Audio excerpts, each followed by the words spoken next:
Leaders, kailangan matuwid ang iyong paningin.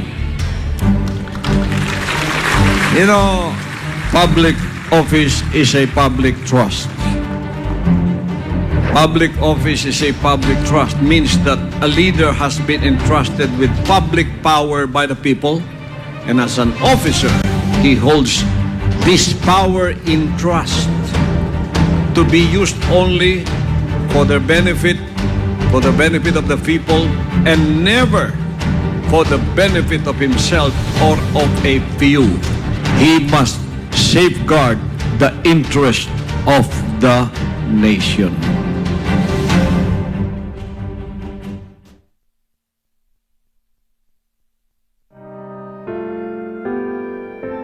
Tapang at malasakit. Ang malasakit ay binibigay sa mga taong nangangailangan. Kailangan bukal sa kalooban ng pagtulong. Pagbigay ng kung anong meron pa, nung kaya mo. At malasakit. Ang malasakit, magsasakripisyo ka. Ang pagtulong ay walang pinipiling oras. Kagaya ni Mr. Malasakit, Senator Bongo, disyo ang magserbisyo.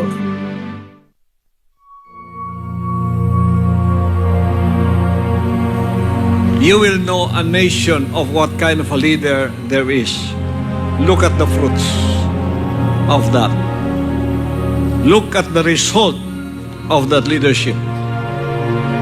If the leader wants cleanliness, and he has that spirit of being clean and cleanliness, everything that is under him will be clean. If the leader wants law or order, the result will be law and order. If there is chaos, then that leader is chaotic. Because the failure and success of everything depends on the leader.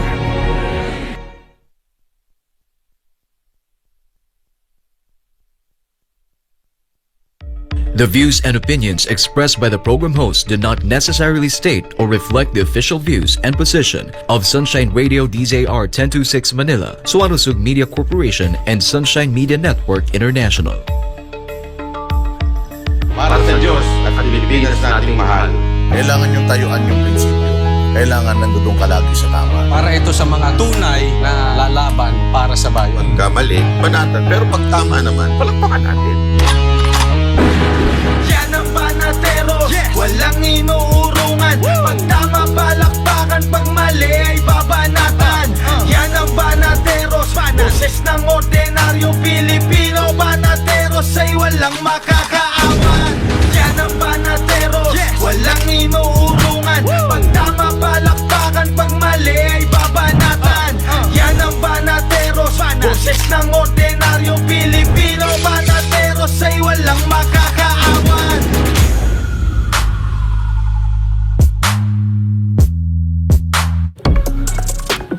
Magandang gabi, Luzon, Visayas at Mindanao. Kayo nanonood ng Banatero sa SMNI. Ako po si Banat Bay. At ako naman po si Coach Oli. Ako naman po, si Jay Guevara.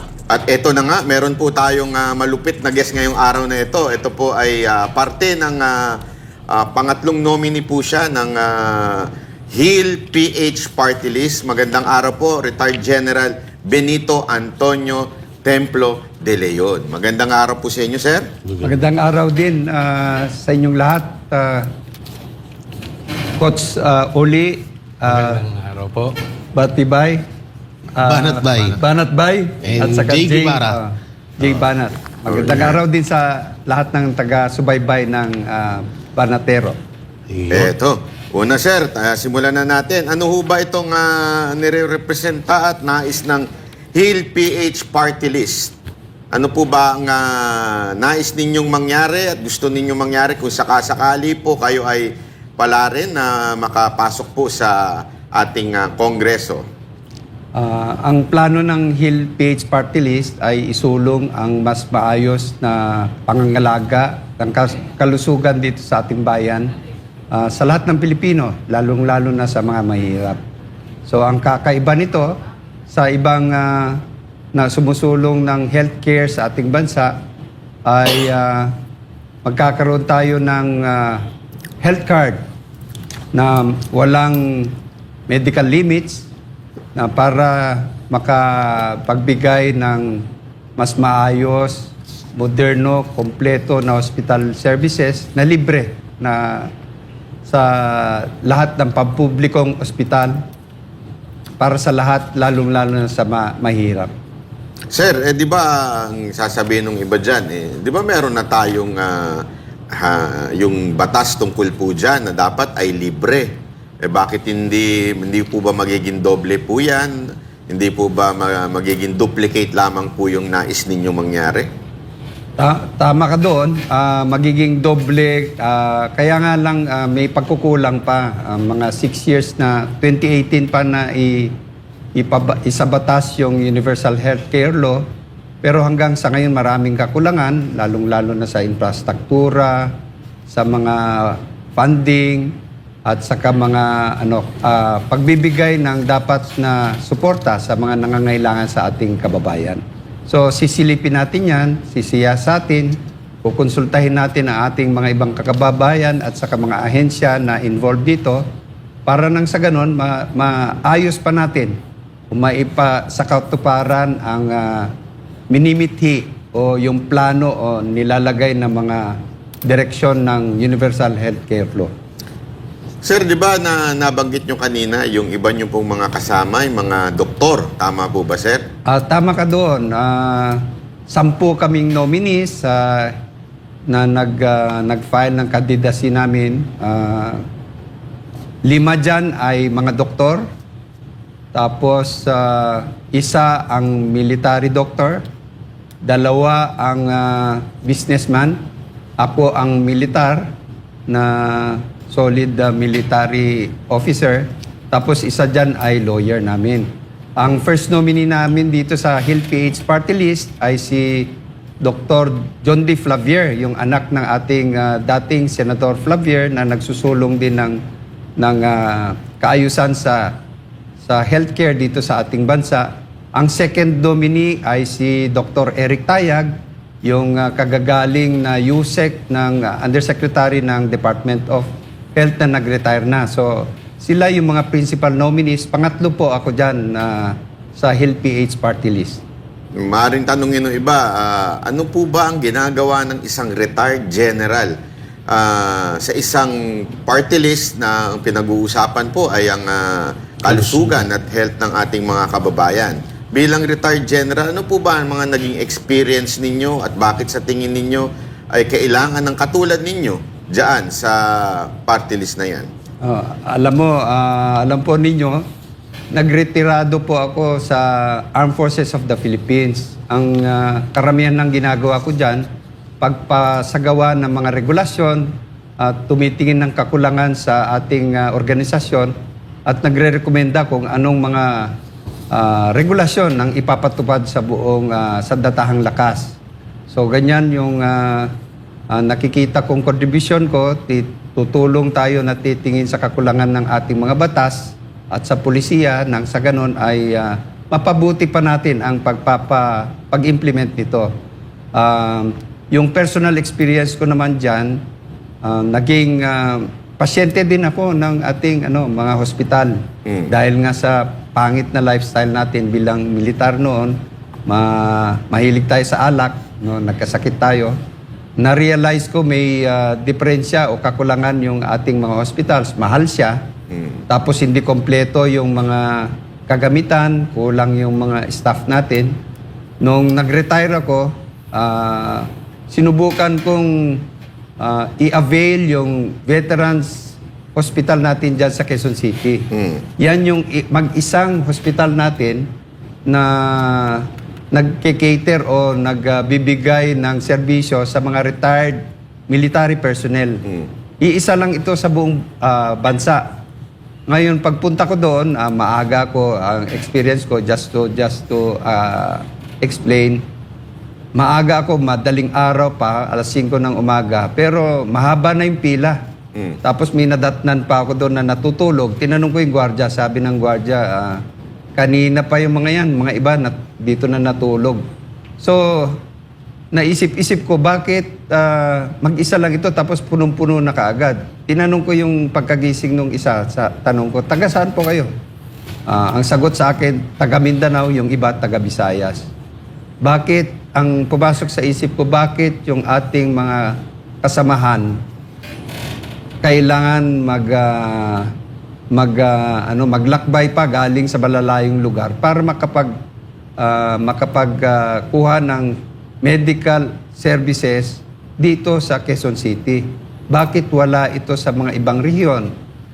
So, sa kakukulit ko sa mga kwentong yan at sa mga experiences o sa kabundukan na may kakulangan ang ating pampublikong medical services, sabi ng mga ibang kasama ko, sumama ka na dito at nang matulungan mo kami isulong yung dapat na mapabuti nating serbisyo sa medical. Grabe po pala, no? Yung mga sundalo natin nagbibigay serbisyo sa atin, isang ospital lang sa buong Pilipinas. Oo, idagdag ko lang pala, yan lang ay para sa military or AFP personnel na retirado. Kung tatanungin mo, yung ibang uniformadong services kagaya ng Philippine National Police, Coast Guard, at saka, kunwari, yung nasa DOT, yung Bureau of Corrections, BJMP, BJMP, hindi sila kasama sa mga ganyan. So, bakit wala silang ganong mga pasilidad para maasikaso naman natin yung nagserbisyo sa gobyerno? Papaano na rin yung nag-retire na government employees, lalong-lalo na yung mga nasa liblib na lugar na walang ospital man lang. No, antindi ng ating ng ating requirement sa kanila pag public official ka, uniform personnel, talagang matindi ang ating hinihinging serbisyo sa kanila. Pero pagdating naman sa pagseserbisyo sa kanilang health ay kulang. Yan ang sinasabi niyo po, sir, no? Kaya isa yan sa mga gusto ninyong mangyari ay magkaroon po pati sa ibang mga probinsya. Tama po ba? That's correct. Meron naman tayong mga publikong hospital sa iba-ibang probinsya o rehiyon ng ating bansa. Kaya lang hindi pa maayos yung mga arrangements sa kanila para nang sa ganon, makapagbigay din sila ng karampatang serbisyo sa ating mga kliyente, lalo na sa mga ibang naghihikahos sa buhay. Ayan. So, bilang sir, kayo po ay maiba ako ng konti kasi may mga nagtatanong din dahil kayo po ay isang retired na general.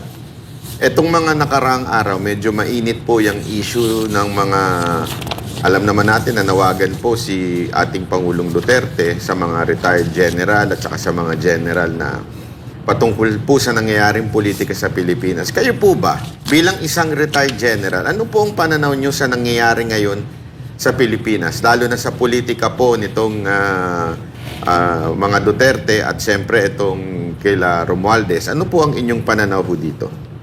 Nakakalungkot nga itong mga nangyayari sa ating bansa. Sana mahinto na yung mga political rivalry sa mga pangyayari. Para nang sa ganun o magkaisa tayo, para nang sa ganun maisaayos pa natin ang sitwasyon natin dito sa ating bansa. Yung sa kanilang mga hinaing sa mga sinasabi ng dating Pangulo, karapatan naman niya maglahad ng kanyang pananaw sa pangyayari sa ating bansa. Yung ating gobyerno, sa tingin ko, gumagawa din sila ng kanilang hakbang para na maisaayos.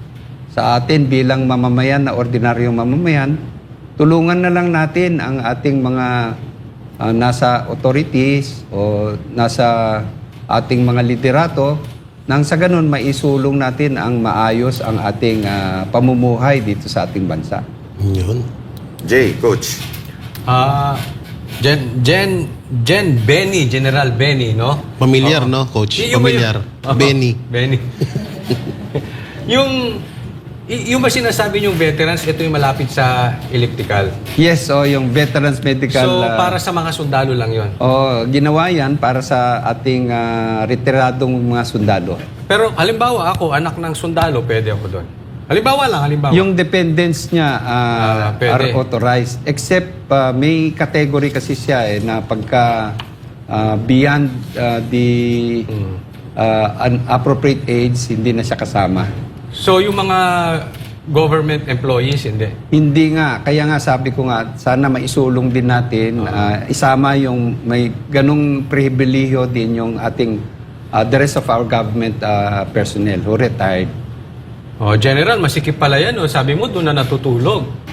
Oo, dahil, kulang na yan, no? yes, dahil gusto na nilang, maaga sila doon, galing sa probinsya, doon na natutulog para siguro ma-avail nila yung services. Kasi pag late sila dumating, nasa huli sila sa pila.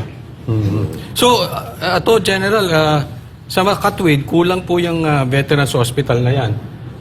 Eh, kung halimbawa ako, Vice President, meron akong staff, pwede ko ba dong dalhin? O pwede dong ipadala? Baka hindi sila qualified. May mga regulasyon kasi kung sino lang ang dapat i-absorb ng Veterans Hospital. But siguro may exception yan, no? Kung papayagan ng direktor ng hospital o hindi ako pamilyar sa kanilang mga Pero kawawa regulasyon. naman kasi sabi natin, kulang na po. Eh. Yung iba nga doon na natutulog.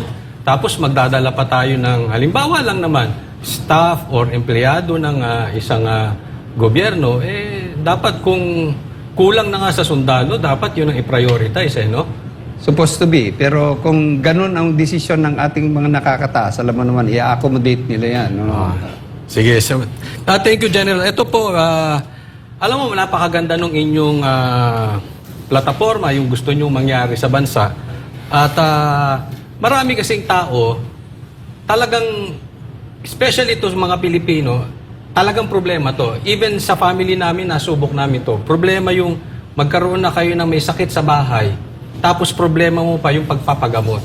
No? And then maganda yung sinasabi nyo, kaya lang, para sa aming mga ordinaryong Pilipino, anong magagawa ninyo na dati nang ipinapangako po kasi ito Paano sila magkakaroon ng confidence na, ay teka muna, iba itong Hill PH, no? Yes. Huwag po palang kalimutan, 152 sa balota.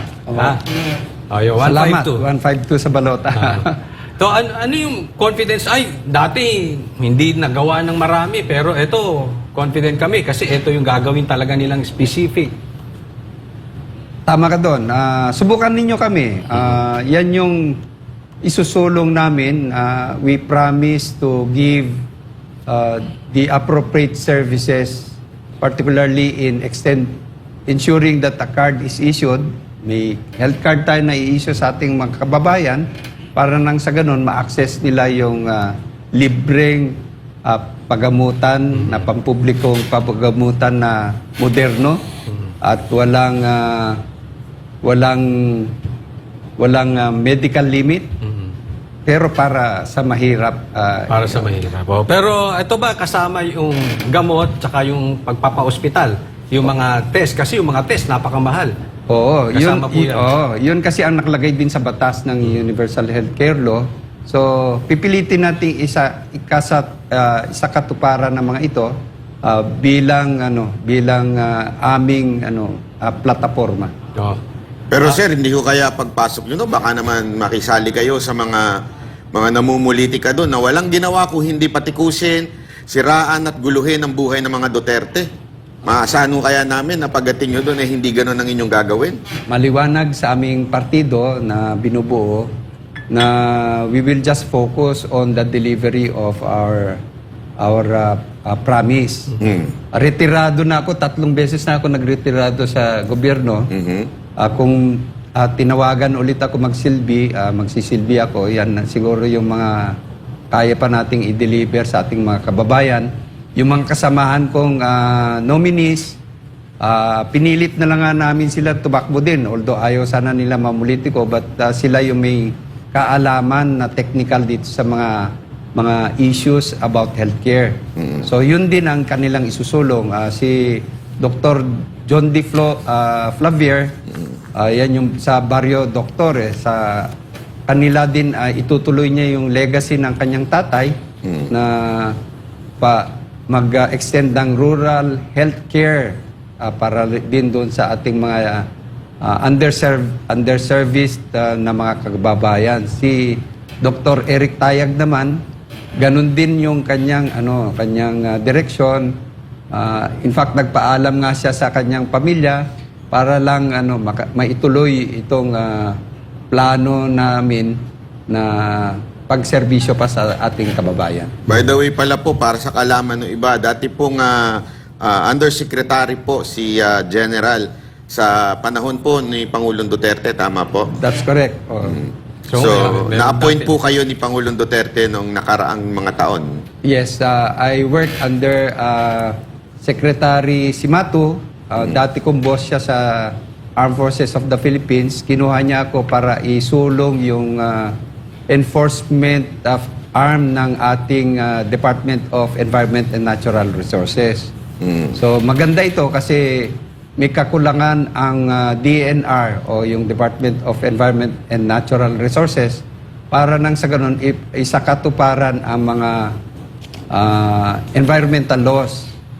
Yung wala kaming enforcement arm doon sa departamento, umaasa lang kami sa tulong ng pulis at saka ng militar at saka ng NBI para nang sa ganun mahuli natin yung lumalapastangan sa ating mga environment.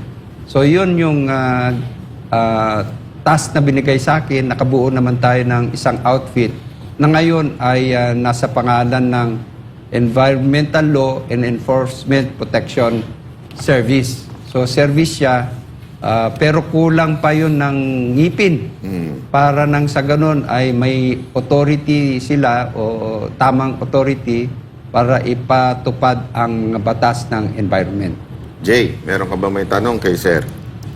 Alam naman natin na itong mga ganitong anuhan ng isang party list ay isa sa mga pinakamalalaki ang nito, pondo. Kasi pangkalusugan ang pinakapunteriya, di ba? So kayo po ba, kung sakali ho bang mahalal lang party list nyo, General Benny, handa ho ba ang inyong party list na may pasilip ang pondo nito? Oo naman.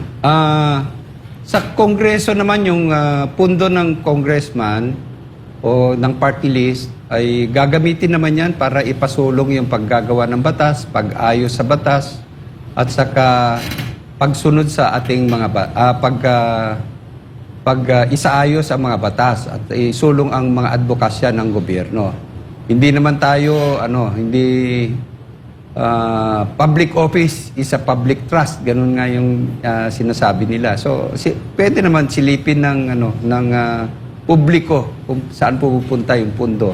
At saka yung kalakihan ng pera niyan nasa eksekutibo dapat yan kasi sila yung magpapatupad doon sa mga batas na gagawin ng Kongreso para nang sa ganon makapagbigay ng serbisyo sa mamamayan.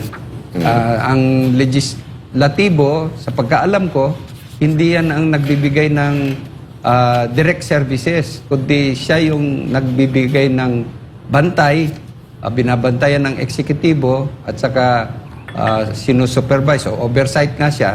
Nang sa ganon, masaayos yung pagpapatupad na mga panukalang batas. At General Benny, may panibagong kagustuhan yung mga kababayan natin, lalong-lalo na sa mga tumatakbo bilang party list, sa pangkalahatan, no? Ang pinaka hinihiling ho nila sa mga tumatakbo na katulad nyo ho ay drug test. Pabor po ba kayo? Kasi dumadami na po ngayon ng ngiwing congressman eh. Oo, nagano na ho sila eh. Oo naman, kahit ngayon drug test mo na ako kung meron kang kwan dyan. Hindi, paano po yan? Pang third po kayo eh. Paano ho yung mga kasamaan nyo? Wag lang daw yung yung test para sa mga umiinom, Guilty tayo lahat yan. But nonetheless, I think lahat naman dapat tignan natin ang kalagayan ng ating mga kalusugan na nasa tamang kalagayan para makapagbigay ng wastong serbisyo sa ating mga taong bayan. Yan, yan po nga ang wish namin sana ho manatili kayo kasi alam nyo talagang malaking problema sa Pilipinas yung health Sa ibang bansa, pag sinabi mong healthcare, talagang alaga. Dito sa Pilipinas, talagang hindi mo pagka ikaw ay mahirap, sigurado patay ang abot mo.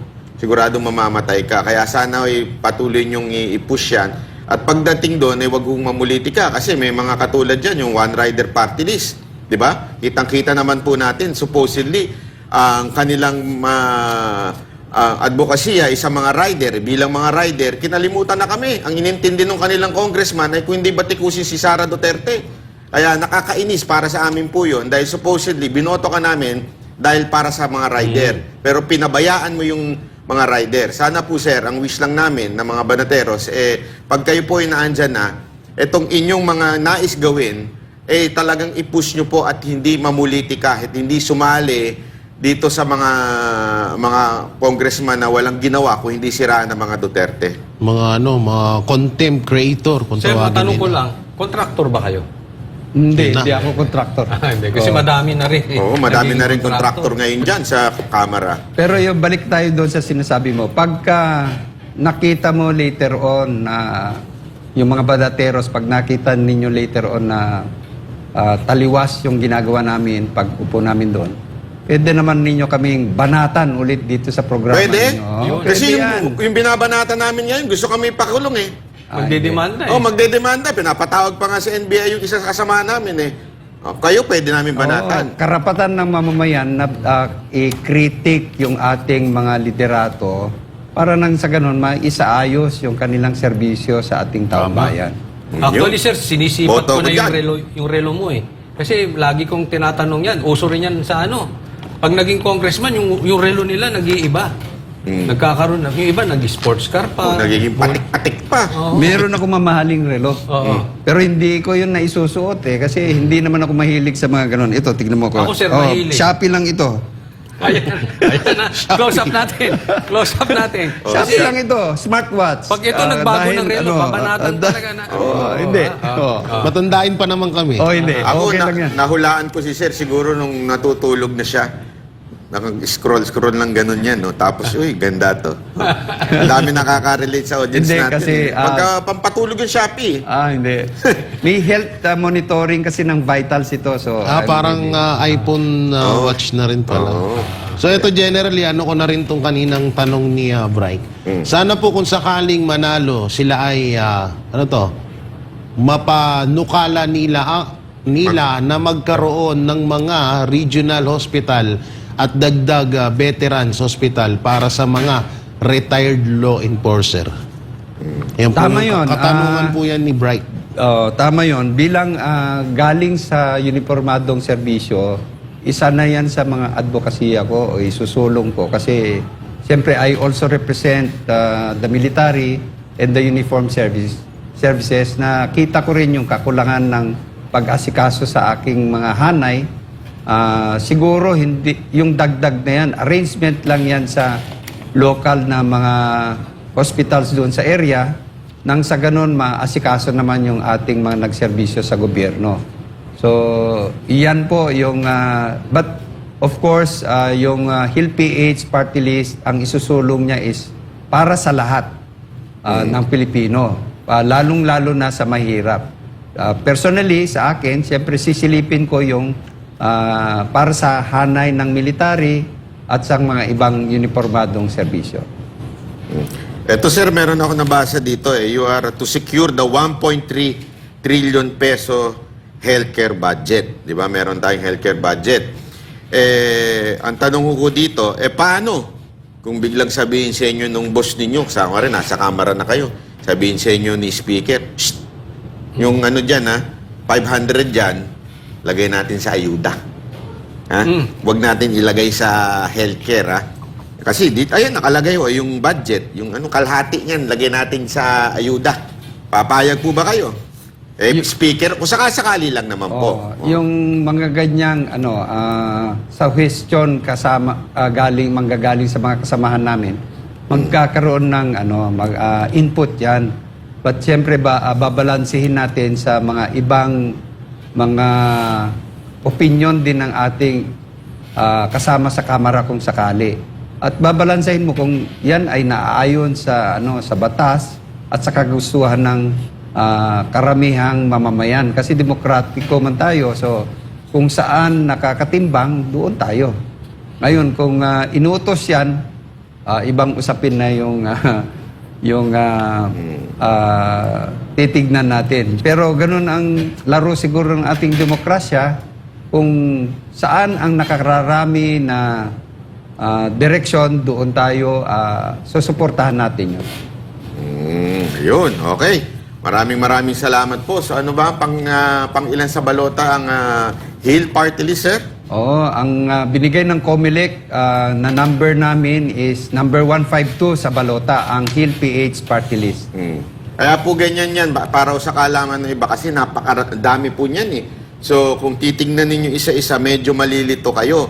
So kaya ho sila binigyan ng numero para mas madali ninyong matandaan. Kung gusto ho ninyong itulak ni Sir at ang kanyang kasamahan yung sa health ng ating mga kababayan, 152. Tandaan nyo na yan, di ba? Para ho sa susunod na eleksyon, 152. Okay? So meron po ba kayong huling mensahe, Sir, bago po tayo magtapos? Salamat sa Banateros at sa mga taga-subaybay. Tandaan lang, Hill Party List, number 152 sa balota, makakaasa ka o may pag-asa ka na magka-health card para sa libre at moderno at kumpletong hospital services sa publikong hospital, lalo na para sa mahirap. Yun. Okay po, maraming salamat. Retired General Benito Antonio Templeo de Leon, third nominee ng Hill PH Party List. Yan, magbabalik po kami mga kababayan. Mag-break po muna tayo. Huwag po kayong aalis. Babalik po ang programang Banateros. Thank you, sir. Yan ang Banateros, walang inuurungan. Pag tama palakpakan, pag mali ay babanatan. Yan ang Banateros, boses ng ordinaryong Pilipino. Banateros ay walang makakaawan.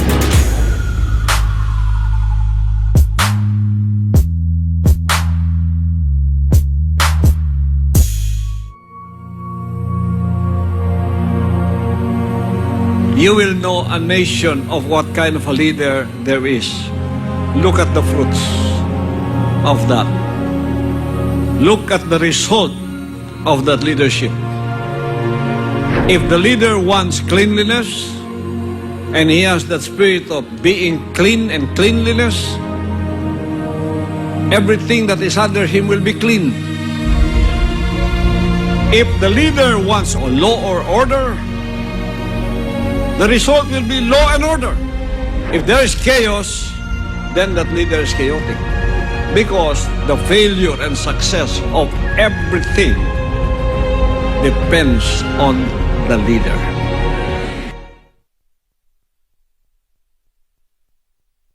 Dami ko nang in-applyan, wala pa rin akong trabaho.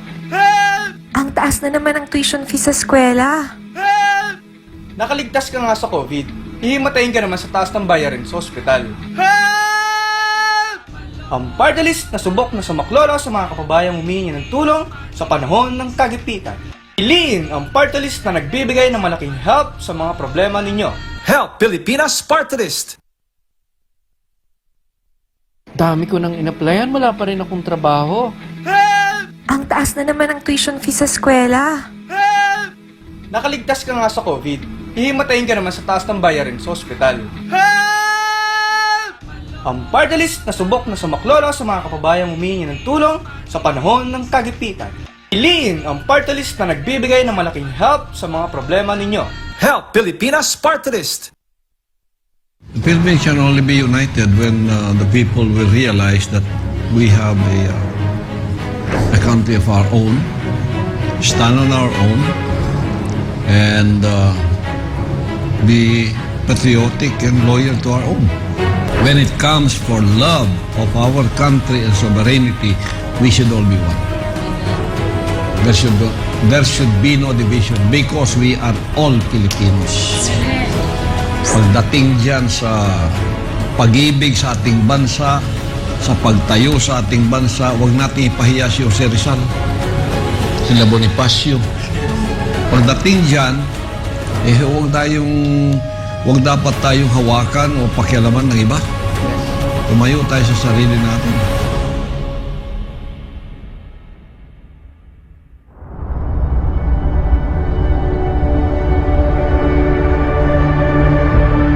What's my vision for my country? Me, I have a master plan for my beloved country, even though I am not a political leader, as I have a master plan for the kingdom. This is how I think. This is how I have my mental set and vision. I have always a vision for something in which I'm involved, in which in the kingdom I'm a leader. What is the kingdom 5 years from now? What will be the kingdom 10 years from now? What will be the kingdom 15 to 20 years from now?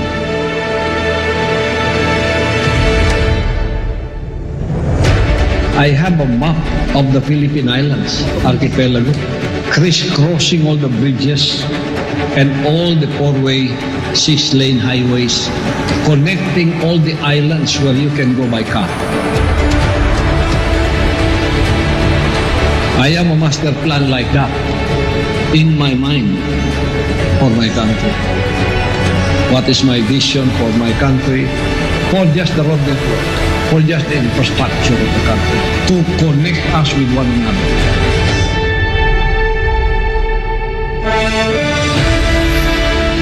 And what is my vision for our economic security, for our internal and external security? I have a master plan for that. Everything I have a master plan for our food security. O kaya, if you have a vision like that, God will give you wisdom to do everything so that your vision will come true. Since I am in the Word of God, without vision, the people perish. I have that vision in my mind. So kung merong vision na ganyan, meron tayong blueprint for everything that concerns us, what I can do is engage the people in everything that they can do to contribute to the country. Anong mako-contribute natin? Sabi nga ni JFK, di ba? Ask not what your country can do for you, but what you can do for your country. Yun ang patriotism. Dapat ganun tayo na.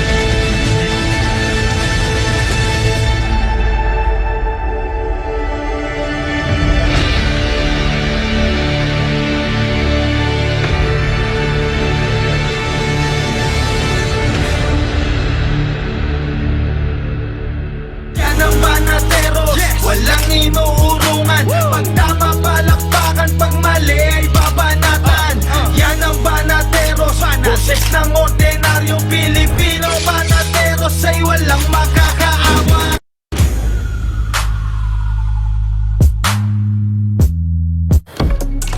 Eto na nga, nagbabalik na naman ng Banateros para pag-usapan pa mga may init na issue, lalong-lalo na po itong issue ng mga congressman at itong NBI. Ito pong issue ng subpoena at mukha atang merong direksyon na tinatarget ang mga vloggers, ang mga media. Kasi mantakin mo ba naman, Coach at saka Jay, yung NBI ay pinatawag yung kasali lang sa interview ng ni VP Sara Duterte. Unang-una, hindi naman po yun na pribadong meeting, yun po ay public. Ibig sabihin, nakikita po ng pampubliko.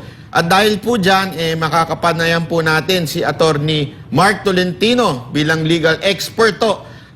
Tatanong natin kung tama ba itong ginagawa ng NBI na isubpina ang mga vloggers o sino mang mga nagtanong kay VP Sara Duterte. Magandang gabi, Sir Mark. Attorney Mark Tolentino. Hey. Good evening, kasama Walat Bay, Coach Oli, at sino pa yung mga kasamahan natin dyan. Si Jay Guevara. Mga kaibigan mo na, si Jay Guevara, at sa lahat mo ng mga followers ng SMNI, yung kaibigan ninyo, si Kuya Mark Tolentino. Ayun. Sir, simulan ko na. Una-una, yung sinasabi ngayon ng NBI na subpina. Ano po ba ang kahulugan nitong subpina na ito? Ang subpoena, ibig sabihin doon, compelled ka na pupunta doon. Otherwise, may penalty ka na, may liability ka kung hindi ka pupunta. Iba yun sa invitation. So, sana yung ginagawa dapat ng NBI, i-invite muna si VP Sara or yung mga vloggers o yung mga media bago yung subpoena. Kasi pwede naman invitation muna. In the very first place, you have to clarify yung issue about the NBI na nag-issue ng subpoena against the Vice President. Dami kasi na mga views ng mga abogado, ni-research ko itong mga views ng mga abogado sa Estados Unidos at saka sa Pilipinas kung mayroon bang immunity from suit ang Vice President. Kasi first time in history in United States, si Vice President dati ni Trump, may immunity na sa Vice President. Na-extend na yung presidential immunity from suit papunta sa Vice President. So, yung sa Pilipinas naman, yung presidential immunity, wala naman yan sa ating saligang batas. More yan sa tradition, more yan sa Supreme Court decision na nag-base yan sa decision ng Estados Unidos. So, and second, the Vice President is an impeachable officer. So, kung ang purpose kasi ng NBI, mag-investigation sila, after the investigation, magdemanda sila ng grave threat kung pwede man. Ano ba penalty ng grave threat? Ang penalty ng grave threat is arresto mayor na kasama doon yung suspension kung nakaupo sa panggobyerno, suspension from service. Violation na yan ng ating saligang batas kasi only through impeachment pwedeng matanggal ang Vice Presidente. So kung makonvict si VP Sara, for example, makonvict siya ng grave threat, suspension siya or matanggal siya sa pagiging Vice President, and that is in violation sa ating saligang batas. Kasi nakalagay po sa ating saligang batas that the Vice President, kasama ang Presidente, kasama ang Supreme Court Justice, and yung mga commissioners, they are immune from suit. So ibig sabihin, kung idemanda si VP Sara, so matanggal siya through a judicial process, there is already a clear violation ng ating saligang batas. So ibig sabihin, yung palang pong subpoena palang na yon, medyo sablay na. Tama po. Sablay na kasi ang role kasi ng NBI is to investigate, not to prosecute. After they investigate, they will recommend for the filing of the case to the prosecutor. Yun ang role ng NBI. But dapat kasi, yung immunity from suit is a matter of defense. Kailangan lang i-invoke yan na immune from suit si VP Sara kasi pwede naman niya i-waive yan. So, kailangan niyang i-invoke yung immunity from suit kasi kasi nakalagay po sa ating saligang batas that the Vice President, including the President and the Supreme Court Justices, they are impeachable officers. So they can only be removed through impeachment. Kasi kung idemanda natin si VP Sara, assuming makonvict siya, matanggal siya sa panerbisyo, so ibig sabihin, violation ng ating saligang batas. Kasi very clear ang ating saligang batas that the Vice President can only be removed through impeachment. So doon pa lang may problema na. Paano pa po itong sinasabi nila na subpoena naman para sa mga nagtanong? Bawal na po bang magtanong ngayon kay VP Sara Duterte? Yun nga, so parang may epektuhan naman yung ating freedom of press and freedom of expression na guaranteed po yan sa ating saligang batas. Yung mga media man, parang natatakot na sila magtanong, natatakot na sila i-practice yung kanilang profession bilang mga media personalities kasi baka makatanggap sila ng subpoena. Ang humble suggestion ko sana, mas maganda sana yung NBI mag-invite muna sa mga media man kung pwede man na mag-invite kasi trabaho naman ng NBI na mag-investigate, but not to the extent na investigate lang na kahit sinong pwede lang investigate kasi baka may epektuhan naman yung ating democratic process, yung ating saligang batas, particularly yung guaranteed constitutional right, yung freedom of press and freedom of expression. Pero ang sinasabi po kasi nila, sir, ang bloggers are not media. Do you agree with that? Na media man or non-media man yan, we are all Filipinos and we are in a democratic country, and part of the democratic country is freedom of press and freedom of expression. Hindi naman ibig sabihin pag hindi ka media man, wala ka ng freedom of press, wala ka ng freedom of expression. Yung mga bloggers, they can exercise freedom of press and freedom of expression. Debatable pa yan kung media man yan or hindi, but that is not the issue. The issue here is ano yung constitutional principle ng freedom of press and freedom of expression. Kasama doon lahat ng Pilipino, ma-media man ka man, ma-blogger ka man, or ma-ordinary Pilipino ka man. You have the guaranteed constitutional right of freedom of press and freedom of expression. Kung in-exercise mo lang yung freedom of press mo exercise mo lang yung freedom of expression mo, or lalo na if you're a blogger or you're a media man, makatanggap ka ng sabina, what will be the effect sa freedom of press sa Pilipinas? So matatakot na yung mga vloggers na magpahayag yung gusto nila ipahayag. Matatakot na yung mga media man na anong gusto nila ipahayag, or even the Filipino people, matakot na sila na mag-express ng kanilang opinion because baka makatanggap pa sila ng sabina ng NBI. So it really affects the democratic system ng ating bansa. Paano, sir, kung hindi umattend yung mga sinumpina ng NBI? Ano mangyayari? So if they will not attend, the NBI, possible mag-conduct sila ng investigation ex parte. Ibig sabihin ex parte, yung mga pumunta lang, yung mga nagreklamo, o kung sino ba nagreklamo dyan, mag-base sila sa kanilang recommendation sa reklamo or yung mga ebidensya na nag-gather nila. Tapos, they will submit that to the prosecutor for the filing of the case. Then the prosecutor will conduct a preliminary investigation. In that case, pwede na doon na ang mga media man mag-submit ng kanilang counter affidavit. Kung i-demanda man sila sa NBI, pwede doon na sa prosecutor mag-file. Kasi the NBI cannot file directly to the court. The NBI can only recommend to the prosecutor. Kasi the NBI, the role of the NBI is only for investigation. The one who has the prosecutory power is the Department of Justice through the Office of the Prosecutor. Ayun, Attorney Tolentino, Coach Oli po. Ito yung sinabi nyo, Yes, Coach Oli. Yes, Attorney. Immune through judicial process si VP Sara. Ito ba'y habang nakaupo lang siya? I mean, yung nangyari ngayon, halimbawa, tama. after noon, pwede na. Yes, pwede na. Yan. Kasi what's the purpose of the immunity from suit? The purpose of immunity from suit, this is actually matagal na ito na proseso. Panahon pa ito ng mga American history na kinopya ng Pilipinas. Kung basahin natin ang saligang batas, wala nakalagay na presidential immunity. Wala nakalagay na vice presidential immunity. Wala nakalagay. It is based only on our tradition and Supreme Court decisions na kinokopya natin sa Supreme Court decision ng Estados Unidos. The objective of presidential immunity or vice presidential immunity para hindi sila madisturbo sa kanilang trabaho. Ang purpose nila, 6 years lang kasi ang term ng presidente, 6 years lang ang term ng vice president. Hindi sila, baka madisturbo sila na instead na magsilbi sa taong bayan, mabisi sila sa pagdepensa sa kanilang sarili. So they will not be anymore become an effective vice president or effective vice president. That's why ang ating tradisyon nagsabi doon na dapat hindi mo na idemanda ang sitting president, sitting vice president, yung mga ibang mga impeachable officer except through impeachment.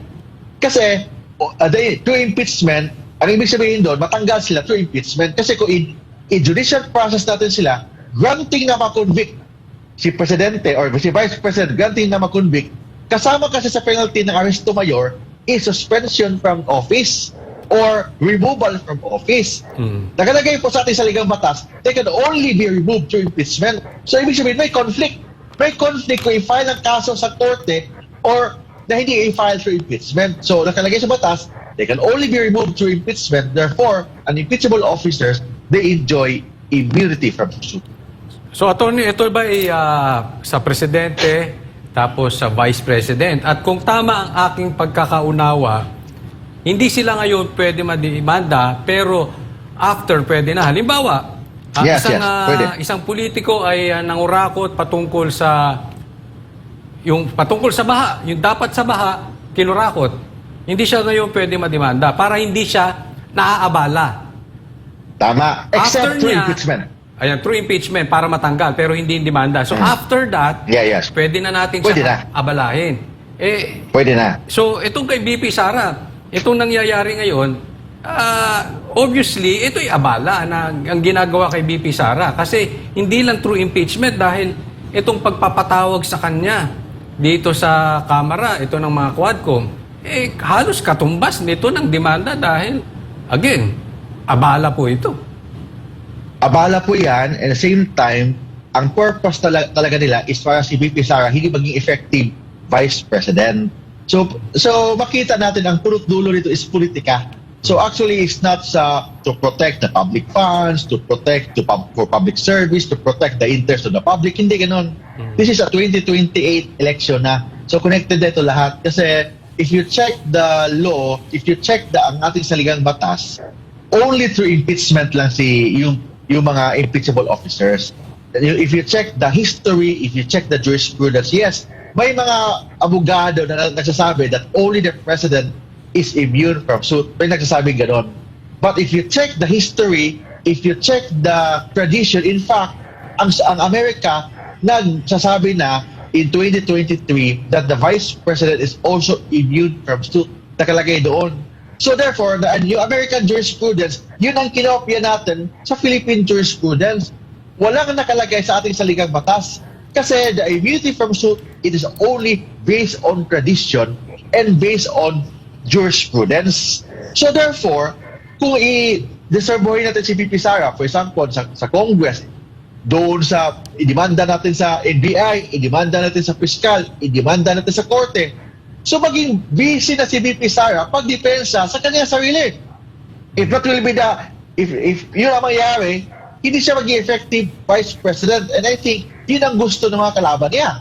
So yun ang ginagawa niya. So that's why it is my humble opinion na dapat invoke talaga ni VP Sara ang immunity from suit para at least maging effective president siya, a vice president siya, and hindi siya dapat magpadisturbo yung mga namulitika sa kanya as early as 2024. Ayun, attorney, maliwanag na merong grave abuse of authority rito. Pero last question po bago ko ipasa kay Jay. Kasi marami na talagang nagsasabi na nabudol sila. At ang dami na pong umaamin na talagang apaw na po na humihingi na ng pasensya dahil talagang kasalanan daw nila dahil nagbabudol. But anyway, ang tagal pa raw ng kanilang aantayin. Sabi, antayin lang tayo. Sabi, 2028 pa ang eleksyon. At binabanggit sila, posible ba ano bang nakapaloob na batas patungkol sa snap election? Wala sa ating saligang batas yung snap election. Wala yan. Pero if you check the 1987 Philippine Constitution, wala nga din nakalagay na people's power or wala nakalagay na gano'n. So, but the Philippine Constitution, it is the law galing sa taong bayan. So therefore, ang taong bayan pwede nilang isuspend ang operation ng ating saligang batas through a people power kung gusto nila. But hindi naman simpleng bagay yan na sabihin ng people power tayo, hindi pwedeng ganon. Kailangan pag-isipan yan, kailangan na tingnan natin. Sabi nga ni Senate President or ni Secretary JPE that this is a zero-sum game. Pwede kang manalo, pwede kang matalo. So dapat pag-isipan yan. So hindi yan easy na simple na bagay na basta-basta na lang gawin ng taong bayan. So yun, attorney, alam naman natin nung una pa lang parang may violation na agad na ginawa ang NBI kasi 'di ba dapat i-invite muna bago ang supwena. So yung mga vlogger na pinapatawag or binigyan ng supwena ng NBI, pwede rin kaya ho silang magdemanda din sa NBI dahil sa purwisyo na, kasi purwisyo din to yung ginawa ng NBI na to eh. Yung mga vlogger, they can question the legality of the subpoena. So how to question it, kasi nakalagay po sa ating batas na the mga government offices, there is a presumption of regularity in the performance of their office. So hindi natin pwede na ibaliwalain yan. Kung hindi tayo naniniwala na legal yung ginagawa ng NBI, we should file a case. Kailangan mag-file ng kaso to question the constitutionality of that subpoena. Kasi invoke natin yung freedom of press, freedom of expression, yung mga ganon. So kailangan i-question natin yung constitutionality ng ginagawa ng NBI. Hindi pwede tayo na nakatahimik lang, nakatunganga lang, hindi ganon. Kailangan talaga, there should be a court of law that will declare that the subpoena of the NBI is constitutional or not constitutional. Ito po, dagdag ko pa, attorney, may ano po ba, may batas ho ba na bawal ng tanungin ng mga mga empleyado ng gobyerno o kaya katulad ni VP Sara na na mga nakasama niya yung mga vlogger doon sa isang live. So ano po ba yun? Nasa batas po ba yun na bawal ho ba yung mga ganong ginagawa? Hindi bawal yan. Hindi bawal yan. That is the exercise of freedom of press and freedom of expression. And freedom of expression or freedom of the press is one of the constitutionally guaranteed right ng ating saligang batas. In fact, one of the highest protected constitutional right ang freedom of press and freedom of expression. Pa-vlogger ka man, mainstream media ka man, as long as you are a Filipino, may freedom of press po tayo na nakaguaranteed po yan sa ating saligang batas. And dapat respetuhin po yan ng ating administration, ng ating gobyerno, including the NBI. Kung matatandaan natin, attorney, no, nung mga kamakailan lang, etong si First Lady Lisa Araneta Marcos, may mga sinabi ding hindi kaaya-aya dito sa ating Vice President. At ano po ba yun? Kasi kung pagdudugtungin ho natin yung senaryo ngayon, halos parehas. Medyo may pinagkaiba lang doon sa ano ni First Lady kasi doon may grabe yung banat niya doon kay VP Sara eh. So parang pinapalabas niya doon na masama ugali or ano. Ano yun, may sapat din po bang ano doon na pwedeng ikaso kay First Lady kung magkataon po? Yung sinasabi ni First Lady to the Vice President, personal opinion niya yan. So same also si VP Sara, kung may sasabihin naman laban sa First Lady, opinion din ni VP Sara yan. Kasi we are in a democratic country. So we should respect our own opinion. Sang-ayon ka man o hindi ka man sang-ayon sa mga opinion na yan, we are in a democratic country. So ibig sabihin, in a democratic country, free tayo ilabas anong mga opinion natin. Except may mga limitasyon lang yon, yung tinatawag na kung libelous na, so yun ang mga limitasyon. But as long as you are just criticizing the public figure, you're criticizing a person in the exercise of his public function, that's part of freedom of press and freedom of expression na guaranteed ng ating saligang batas. Yun. So ano pala, no, halos Kocholi, Banat Bay, halos parehas lang din naman. Sarili-sarili nilang opinion. So ang tanong kasi dito, bakit kay VP Sara kailangan may umepal na NBI, kay Lisa wala? Galing, no? Banat Bay, ikaw? Yun yan. Ito, attorney, isa di ba siya paulit-ulit ninyo sinasabi freedom of speech, freedom of the press, ganyan-ganyan.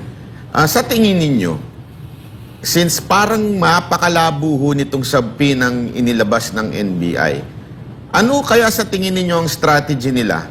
Takutin na talaga itong mga vloggers na wag nang dumikit kay VP Sara Duterte? O di kaya wag nang magsalita?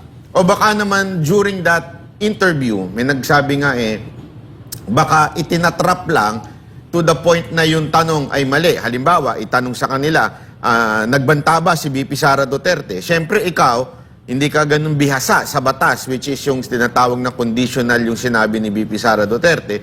Ang sagot mo, oo, narinig ko. Ano kaya ang dahilan kung bakit nagsubpina ito? Ito ba strategy? Ano ho ba sa tingin nyo ito? I think may nag-utos kasi dapat ang gagawin sana ng NBI, with due respect to them, dapat respetuhin nila yung office of the Vice President na the second highest office ng ating government ngayon. So at least man lang mag-invite muna sila, hindi mag-file muna sila mag-issue agad sila ng sabpina. Kung hindi, invitation muna para sagutin. So yun lang dapat ang gagawin. Pero ang ginagawa nila, diretso na sabpina. So I think, yes, ginagawa nilang trabaho nila, but I believe may nag-pressure sa NBI. So kung may nag-utos nga, attorney, at alam naman natin na pangalawa sa pinakamataas na posisyon ng Vice Presidente na si Vice President Sara Duterte, so mapapaisip pala talaga tayo na mas mataas pa kay VP Sara ang nag-utos sa NBI niyan kung sakali. Maaaring ganun. Possible yan. Mas mataas pa or sa administration natin, possible yan. But of course, yung NBI, trabaho lang namang ginagawa nila. So, ang trabaho ng NBI is just to investigate. Yun lang ang trabaho nila. But of course, for example, invite or may sapina ang yung mga media or mga vloggers. So, the best thing na gagawin ng mga media and vlogger is just to write a letter to the NBI muna, explaining to them na we are studying the possible answer sa kanilang investigation. We are consulting a lawyer na para sa akin, ang gagawin dapat ng lawyer nila is to file a petition sa court to declare that subpoena unconstitutional in violation sa freedom of press and freedom of expression. Kung ako naman yung lawyer ni VP Sara, ang gagawin ko, this is my personal opinion, I will invoke the immunity from suit para at least hindi na ipagpatuloy yung NBI investigation na yan or yung subpoena na yan. Attorney, si Boss Dada kasama po dyan sa mga nagtanong. Hindi ko po pa alam kung natanggap niya na o wala. Hindi ko po alam, pero ang alam ko wala akong abogado si Boss Dada. Pwede ho ba ninyo? I can volunteer. Ayun. Ayun. Yes. Sana maging abogado kayo ng Banatero sa mga susunod pa nilang kaso. Meron ako kasi ang kaso eh. Bakit kami? Susunod po sila sa tingin ko. So, baka pwede naman kayo. Alam mo, attorney, May pabol pala ako kay attorney na tanong. Kasi ngayon medyo may nangyayari ng kababalagan diyan eh. What if lang naman attorney na ayun nga pinasupuin na yung mga vlogger. Tapos biglang ikinulong. Kasi alam naman natin na NBI is investigation lang, di ba? So marami na kasing kababalagan na nangyayari ngayon eh. Yung convicted nga, napapa-contempt yung attorney, di ba? So hindi na malabo 'yun. Ano po ba ang ang maaring kaharapin na tinatawag dito nasa batas po ba 'yan na maaring gawin ng NBI? Yung ganong sistema. Ang NBI, they can only investigate. They cannot arrest a person without a warrant of arrest, except if you are caught in the act, in the commission of the crime, or is about to commit a crime. Ibig sabihin, nakita ka ng NBI that you are committing a crime or is about to commit a crime or has just committed a crime, pwede ka arrestuhin ng NBI. But kung wala kang ginagawa, nag-vlog ka lang dyan, pumunta ka doon, wala ka nakaupo ka lang, or kumakain ka lang, hindi ka pwede arrestuhin ng NBI because the NBI cannot do that except walang warrant of arrest. I repeat, the NBI is only an investigatory body. Hindi naman sila korte na mag-order ng isang tao na arrestuhin, ikulong doon. Hindi pwede ganun. Only the court can do that. Yun, thank you, attorney. Ito, in connection attorney dyan sa NBI na yan, talagang involved mo yun. Kasi medyo ang timing po talagang grabe. Dahil itong Zoom meeting ni BP Sara, pinaimbestigahan, again, tatamaan vloggers. Tapos, eto namang isang congressman na, anong pangalan niya? Barbero, basta yun. Pinagsumbong rin sa NBI at plano rin magdemanda. So, ito yung game plan nila eh. Patahimikin talaga ang vloggers. Ngayon, ang tanong dito, talagang, ano mangyayari sa bansa natin na lahat na lang, gusto nila para maging quadcom, oo na lang ng oo. Tahimik na tayo lahat. Basta wag na kayong, tahimik kayo. Total, pina-impeach si BP Sara.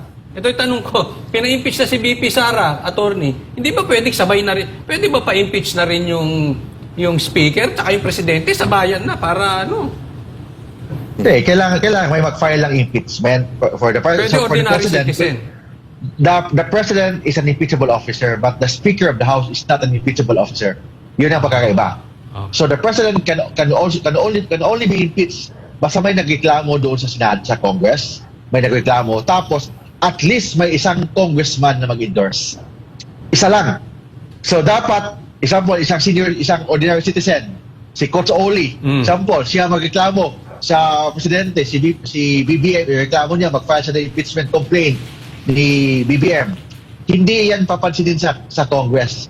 Except kung may isang congressman na mag-endorse or mag-sponsor for a resolution for the filing of the case. Yun, Jay. Pala yun, no? Kontakin mo na si Congressman Marcoleta.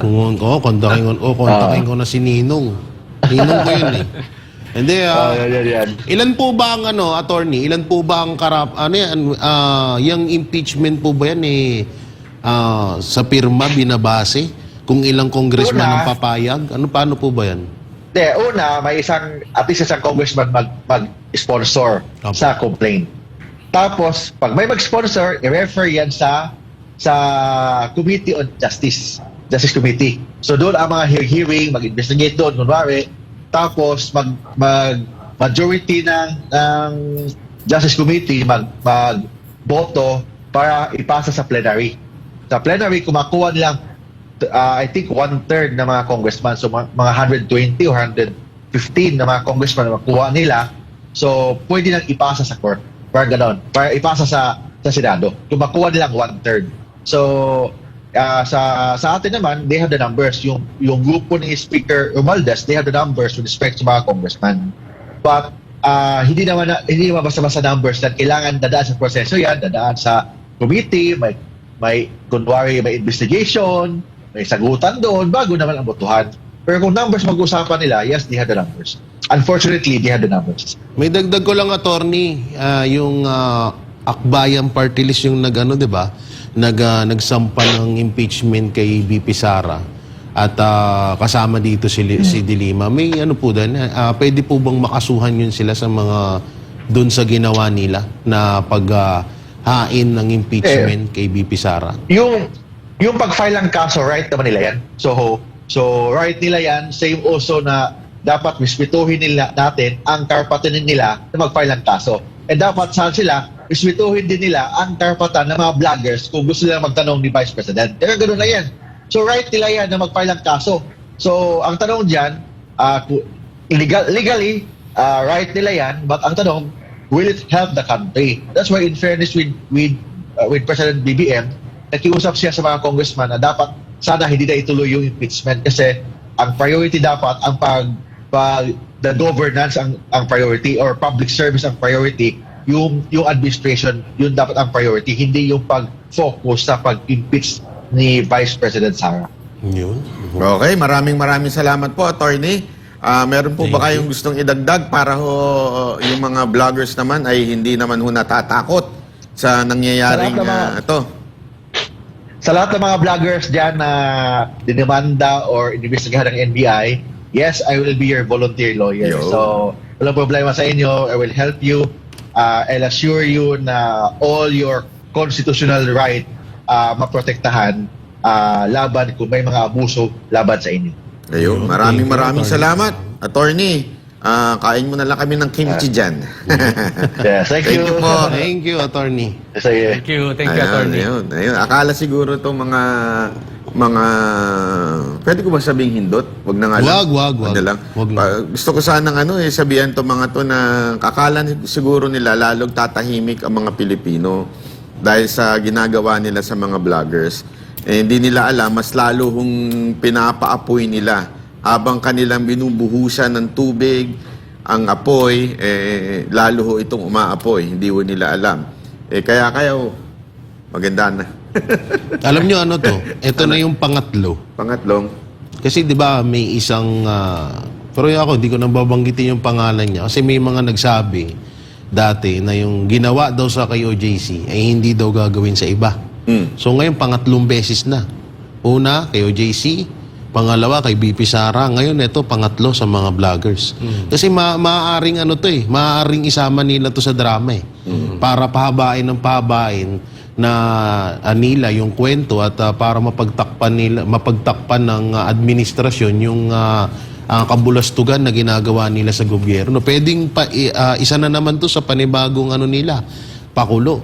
Idagdag pa natin yung yung anchor ng SME na yan ang una-una na tinakot, 'di ba, si Ka Eric at saka si si Doc Lorraine, 'di ba, Badoy, na unang-una nilang tinakot para hindi magsalita laban dito sa mga bantakin mo, questionin lang yung kanilang budget, which is part of freedom of speech ang magtanong sa mga kongresista natin. Tandaan ninyo, sila, public authority po sila, public servant po sila, may karapatan po tayong tanungin.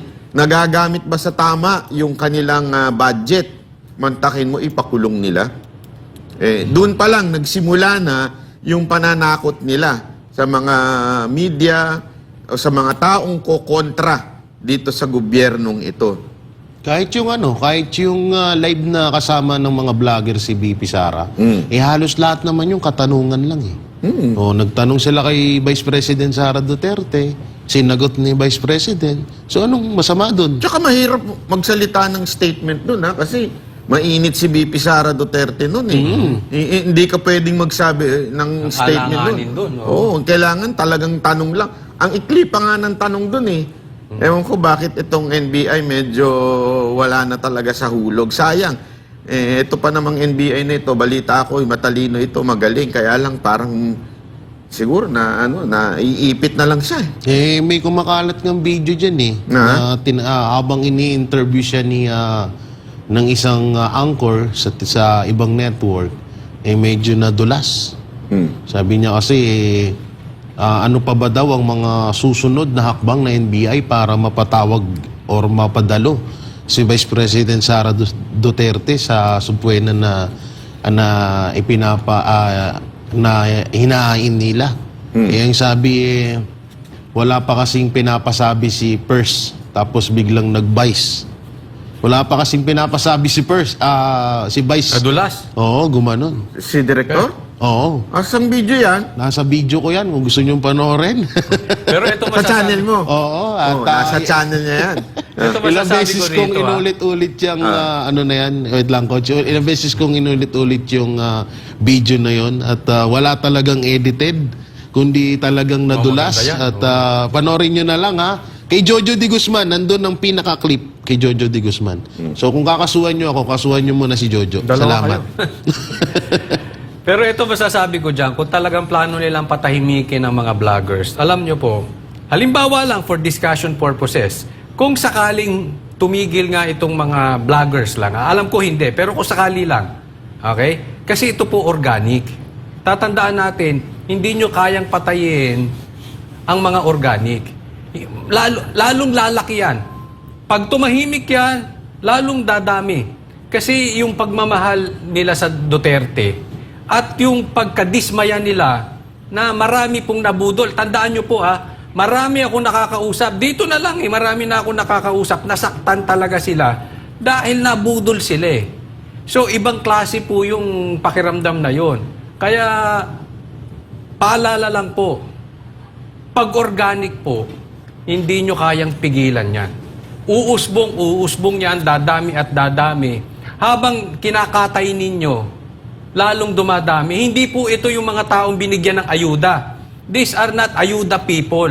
Kasi kung ito ay mga ayuda people, itigil mo lang yung ayuda or takutin mo yan, tapos na yan eh. Kasi nakaasa sa ayuda. Pero ito puso, itong mga to organic. Mahihirapan kayo dyan. Mapatahimik nyo ilan dyan, lalo kayong nalagay sa alanganin. Coach, kung sakaling makasuhan ka, anong pinangunang gagawin mo? Sasabihin ko, si Banat ba yung nagsabi nun? Hindi ako kasi ito. Siya na representative natin. Hindi, halimbawa, hindi na lang sa kasuhan. May kumontak sa'yo na pinapatahimik ka na mag-vlog. Anong gusto mong unang gagawin mo? Kasi ako may naiisip na lang akong gagawin eh. Kasi lagi na lang tayo pinapatahimik, di ba?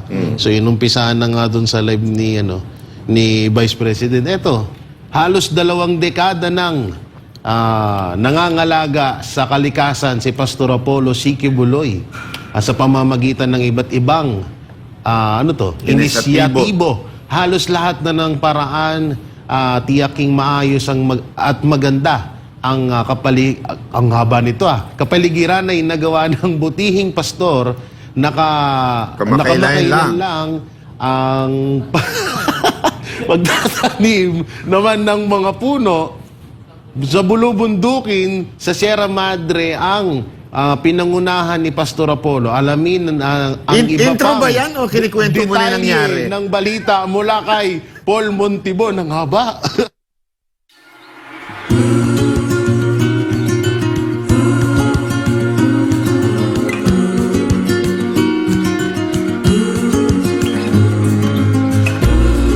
Ang Sierra Madre na tinaguriang Mother of Mountains ay matatagpuan sa silangang bahagi ng Luzon Mula Cagayan hanggang Quezon, ang kabundukang ito ay bayaman sa kalikasan at tahanan ng iba't ibang uri ng hayop at halaman. Dahil dito, ito ay naging popular na destinasyon para sa mga turista na nagsasagawa ng mga aktibidad tulad ng pag-akyat sa bundok, paglangoy sa mga talon at pagbisita sa mga katutubong pamayanan.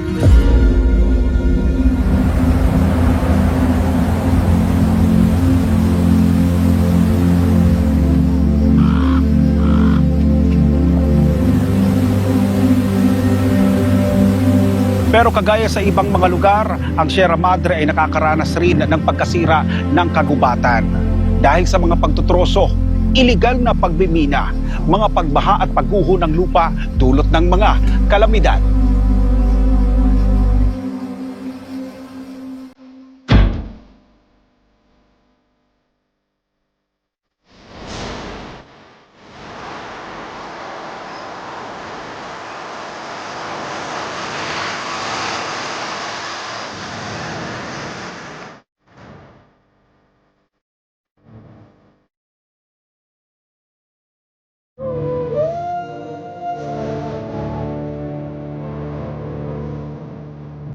Sa mas pinalawak na programa sa pangangalaga ng kalikasan at kapaligiran sa panguna ng Sunshine Philippines Movement na inisyatiba ni Pastor Apollo C. Kibuloy, dito sa Sierra Madre nagtungo ang mga volunteers ng SPM at KOJC members at iba pang mga pribadong sektor para magtanim ng punong kahoy at para may panambalik ang ganda ng bulubundukin ng Sierra Madre sa ilalim ng 1-3.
Salamat tayo sa ating buting pastor na siya ay talagang nakita niya ang malaking bagay na magkakaroon tayo ng pagtatanim ng mga iba't ibang mga puno para tulungan natin ang ating kalikasan. Hindi lang niya ginawa ito dahil tumakbo siya ng bilang senador.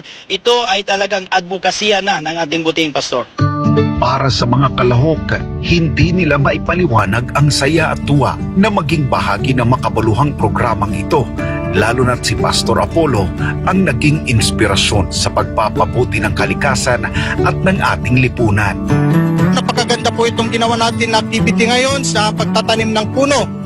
Kasi taon-taon naman po natin itong ginagawa para mapanatili po natin at mapangalagaan ang ating kalikasan. Para naman sa ilang kabataan na lumaki sa ilalim ng pangangalaga ni Pastor Apollo, labis silang nagpapasalamat dahil sa kabila ng mga hamong hinarap niya sa kamay ng mga otoridad, nananatiling sa puso niya ang pagtulong sa kapwa, pagsuporta sa komunidad at pagpapalaganap ng kaunlaran sa bayan.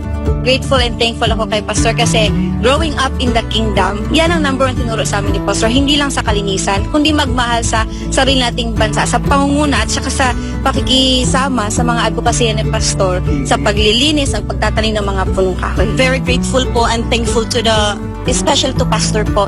Kasi this is not my first time. Actually, since young people pa po ako, Pastor taught us talaga na paano magtanim at saka yung mahalin yung Mother Nature talaga natin. Kasi in the future generation po, yun yung magiging makatulong po sa atin, especially po kapag may mga kalamidad. Para naman kay Professor Malu Tequia, isang kilalang political strategist.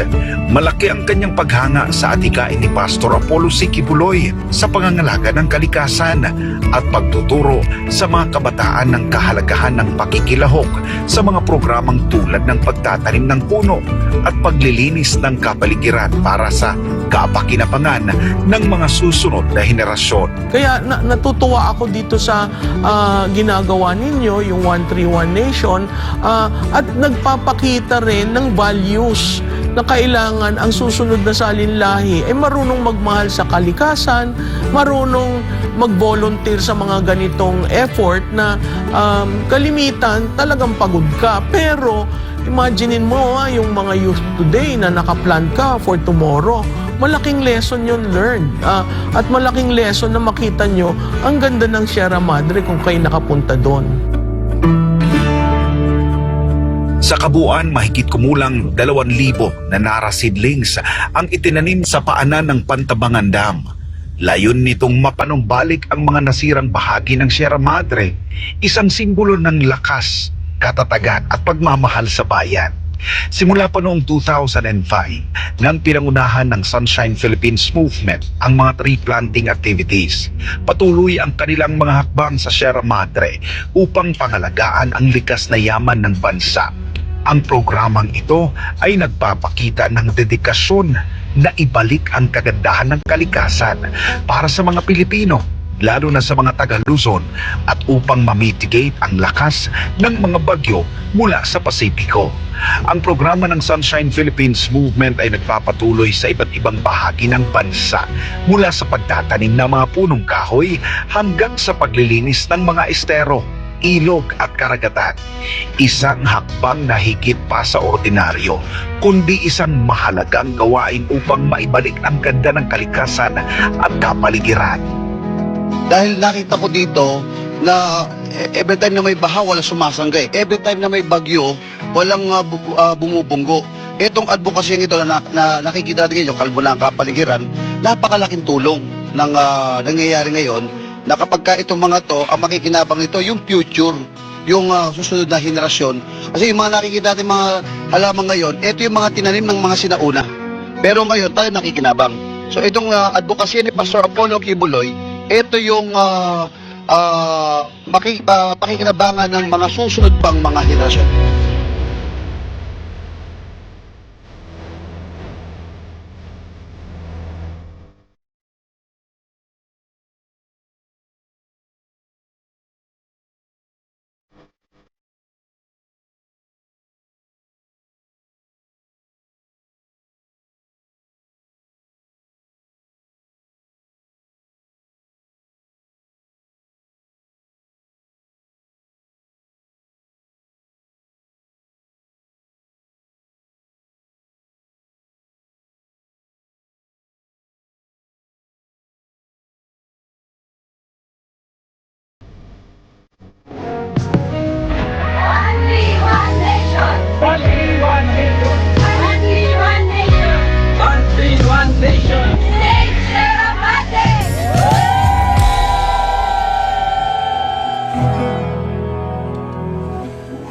Para sa Diyos at sa Pilipinas kong mahal.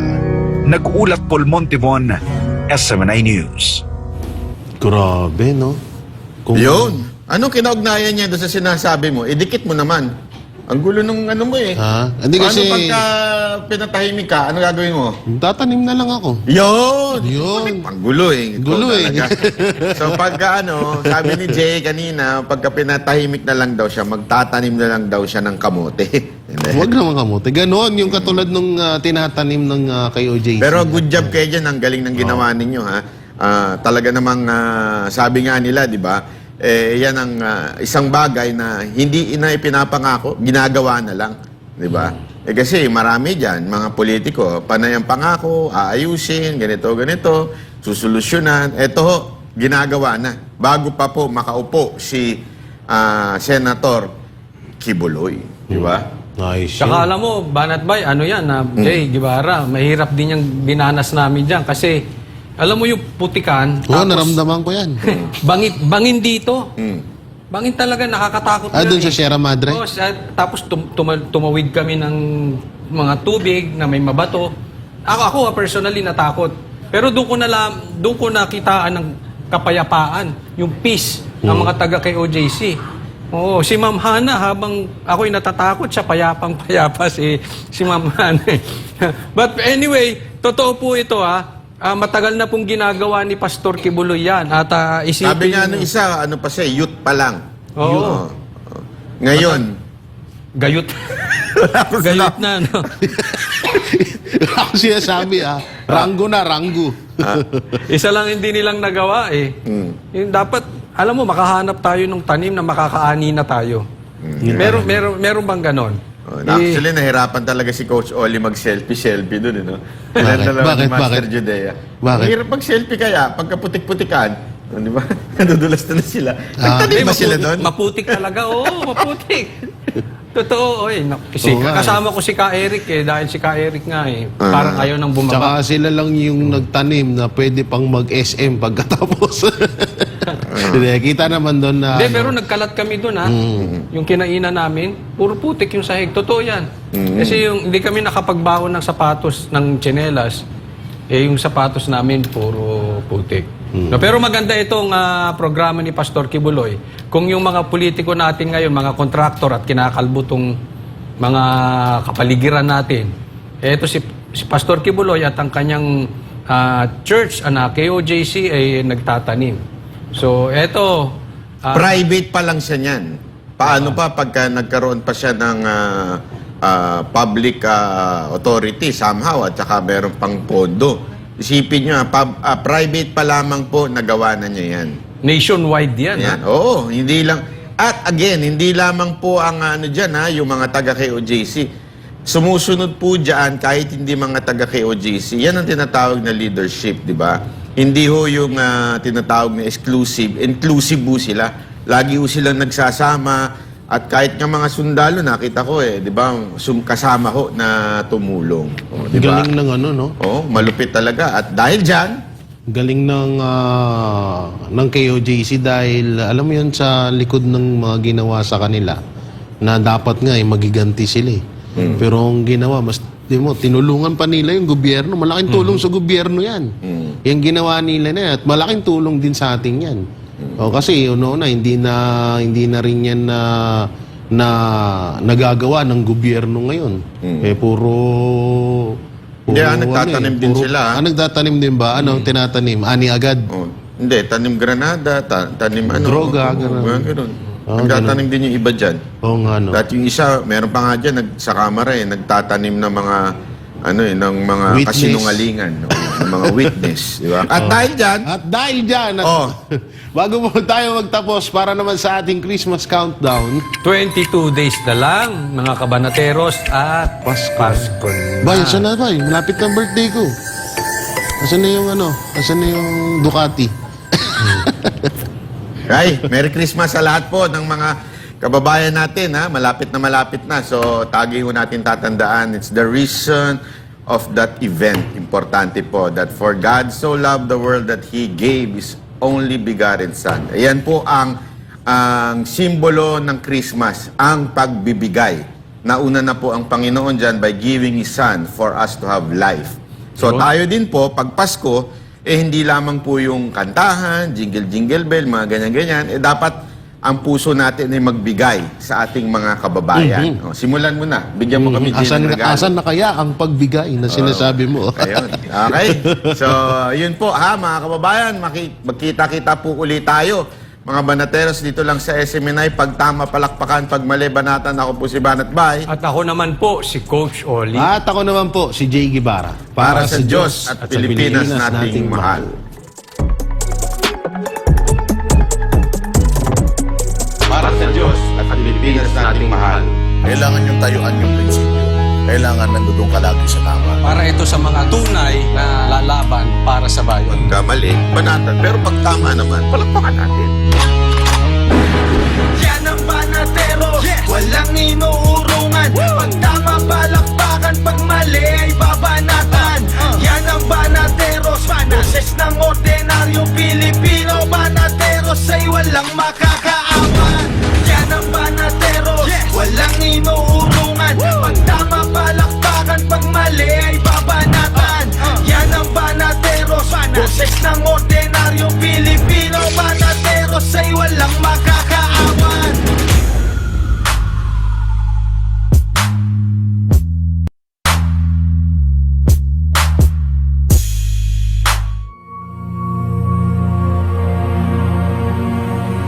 you will know a nation of what kind of a leader there is.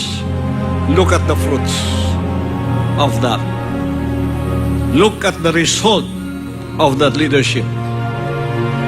If the leader wants cleanliness, and he has that spirit of being clean and cleanliness, everything that is under him will be clean. If the leader wants law or order, the result will be law and order. If there is chaos, then that leader is chaotic. Because the failure and success of everything depends on the leader. Dami ko nang in-applyan, wala pa rin akong trabaho. Ang taas na naman ang tuition fee sa eskwela. Nakaligtas ka nga sa COVID. Ihimatayin ka naman sa taas ng bayarin sa ospital. Ang party list na subok na sumaklolo sa mga kababayang humihingi ng tulong sa panahon ng kagipitan. Piliin ang party list na nagbibigay ng malaking help sa mga problema ninyo. Help Pilipinas Party List!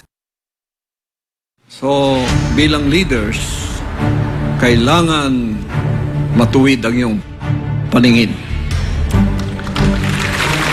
You know, public office is a public trust.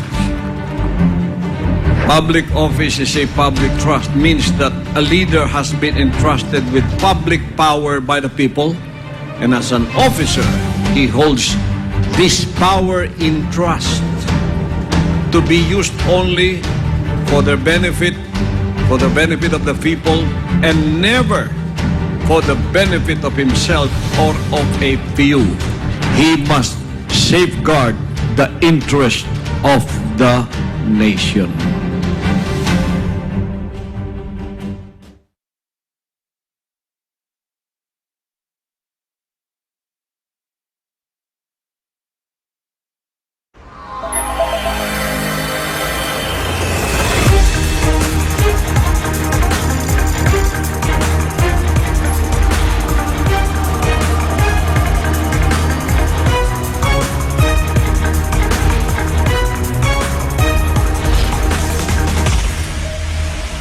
This is SMNI News Channel. Truth that matters.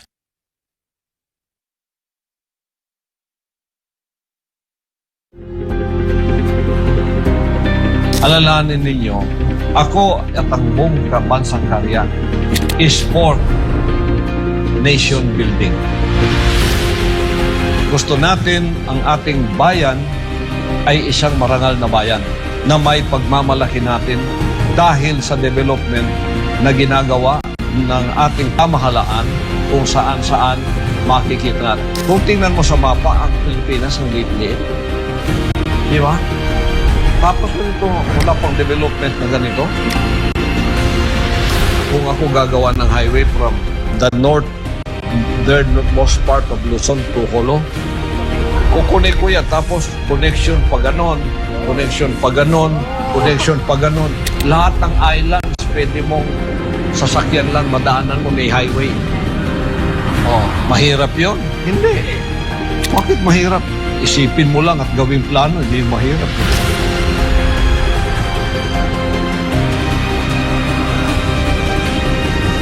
What the mind can conceive can be achieved. Di ba? Oh, yun ang dream ko para sa ating bansa. Pusong makabayan niya. Puso para sa development ng ating bansa.